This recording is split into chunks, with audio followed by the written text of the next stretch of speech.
Parce que je sais très bien qu'il était impossible d'y arriver par moi-même.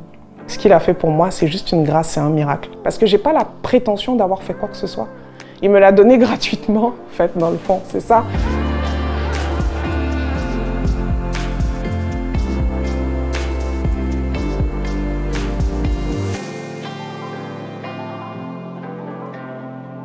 Avant, je pouvais dire de ma bouche que je pardonnais, mais en fait, je ne faisais pas le travail de pardon. Et ça installait en moi, ça venait faire des dépôts qui ne me faisaient pas du bien. Ça me faisait tomber dans la dépression.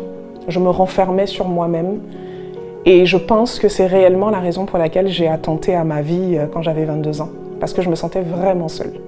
Parce que ce Dieu-là, finalement, que je cherchais, je n'avais pas l'impression qu'il était là. Et le point culminant, ça a vraiment été le conflit avec mon père. C'est ce conflit-là, avec mon père, qui a été l'élément déclencheur. Parce qu'à ce moment-là, j'étais tellement épuisée que ça m'a conduit à sortir de la maison de mon père et rechercher une retraite spirituelle.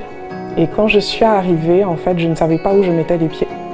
Donc, aussitôt que j'ai mis mes pieds dans l'enceinte du bâtiment où allait avoir lieu cette retraite de jeûne et prière, j'ai ressenti une paix comme l'effet d'un câlin ou d'une effusion d'amour que jamais je n'avais ressenti auparavant. Je pense que c'était le début de ma restauration et c'est vraiment la première fois que j'ai vraiment ressenti qu'on m'aimait, que mon âme était aimée malgré mes imperfections, malgré tout ce que j'avais sur le cœur comme rancœur, comme rancune. J'ai compris, j'ai appris par l'erreur qu'il était impossible de pardonner par moi-même, même si je le voulais de tout mon cœur, parce que je pensais que j'étais seule et qu'il fallait que je le fasse de mes propres forces.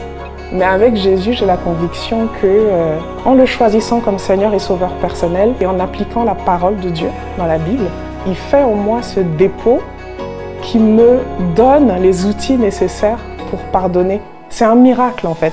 On ne peut pas expliquer le mécanisme, je pense que c'est juste une grâce. Et ça a vraiment contribué à ma transformation et aussi à celle de mon époux.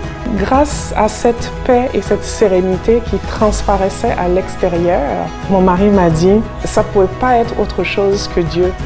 Et grâce à cette transformation-là, il a également souhaité donner sa vie à Jésus. Et aujourd'hui, je vois un homme transformé.